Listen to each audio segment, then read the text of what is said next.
नमस्कार, आप देख रहे हैं एनएसडी टाइम। यहाँ खबरों का सिलसिला कभी रुकता नहीं। मैं शिवानी शाह हाजिर हूँ आपके सामने आज की इस खबर के साथ। प्रयागराज के कुराव थाना अंतर्गत क्षेत्र के समनीपुर गांव में एक घर का दरवाजा तोड़कर रात में चोरों ने लाखों के गहने एवं 15,000 रुपए नगद उठा लिए। सूचना पर मौके पर पहुंची पुलिस ने मुआयना किया और घर के लोगों द्वारा तहरीर दिए जाने पर अज्ञात के खिलाफ मुकदमा दर्ज किया।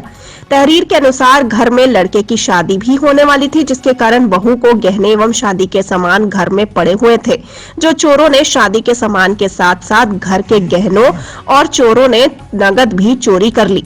थाना प्रभारी चंद्रभान सिंह ने मौके पर जाकर तफ्तीश किया और चोरों का जल्द खुलासा करने का आश्वासन दिया। आइए देखते हैं प्रयागराज से हमारे संवाददाता मनोज शर्मा की ये रिपोर्ट।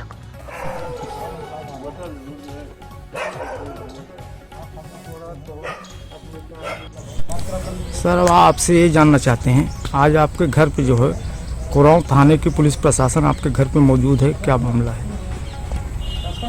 धन्यवाद पत्रकार जी। यह गूंगी बहरी सरकार चुनाव के पहले अपने संकल्प पत्र में कहा था कि मैं किसानों की आय दूनी करूंगा, पर यह 5 साल में किसानों की आय तो दूनी नहीं, बस से बदतर जिंदगी जीने के लिए कर विवश कर दिया और अपने मित्र अडानी और अंबानी की आय दूनी जरूर कर दिया। ऐसी स्थिति में किसान आंदोलित है, किसान संघर्ष कर रहा है। अपने वजूद को बचाने के लिए, अपनी फसल और नस्ल को बचाने के लिए पूरी ताकत से अपनी संघर्ष कर रहा है। और आज पूरे देश में जैसा कि किसान साथियों द्वारा कहा गया कि पूरा देश बंद होगा,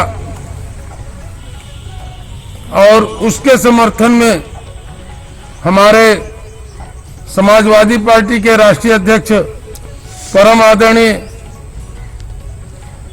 पूर्व मुख्यमंत्री अखिलेश यादव जी द्वारा अपने भी कार्यकर्ताओं को किसानों के सहयोग के लिए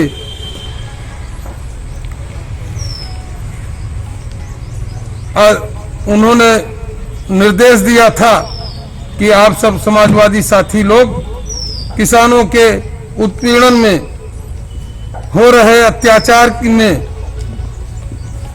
के विरोध में आप सब किसानों के सहयोग के लिए लगें। और जैसे ही आज मैं सुबह 6 बजे अपने खेत से आया, जैसे ही घर पर आता हूं तो 2 दरोगा और 3 कांस्टेबल हमारे घर पर बैठे थे, और ये लोग पूरी तरह से हम लोगों को लामबंद पूरी तरह से बंद किए हुए हैं कि आप घर से बाहर नहीं निकल सकते। जैसे भी हमारे किसान साथियों को जानकारी हुई, किसान यूनियन के साथी हमारे घर पर पहुंच गए, और समाजवादी पार्टी के जितने भी हमारे साथी हैं, मैं विधानसभा अध्यक्ष समाजवादी पार्टी का हूं, और जितने भी हमारे समाजवादी पार्टी के साथी लोग इलाहाबाद के लिए कचहरी जाने के लिए तैयार थे, पता चल रहा है कि उनको थाने पर बैठा लिया गया है और हमको यहाँ पर रखा गया है। ये सरकार निश्चित रूप से अपनी बात को किसानों को बात करने के लिए मनाही कर रही है, किसानों का उत्पीड़न कर रही है। जहां जिन परिस्थितियों में इन्होंने लगभग प्राय पूरा झूठ बोला, इन्होंने सर चुनाव के पूर्व आगे की रणनीति अभी क्या है आप? चुनाव के पूर्व इन्होंने कहा था कि सब के खाते में 15 लाख रुपए आएंगे। वो झूठ बोला पूरी तरह से। उन्होंने कहा था शिक्षितों को मैं 2 करोड़ रोजगार दूंगा प्रतिवर्ष, उनका यह भी जुमला ही निकला। उन्होंने नोटबंदी किया, उन्होंने कहा इससे आतंक रुक जाएगा, इससे कालाबाजारी रुक जाएगी। न कहीं आतंक रुका, न कहीं कालाबाजारी रुकी। आपका अगला कदम क्या होगा जो प्रशासन यहाँ पे आपको रोकी है? अगला कदम, चूंकि मेरे यहाँ अब आप लोग देख ही रहे हैं, जी प्रशासन पूरी तरह से नाकेबंदी किया हुआ है।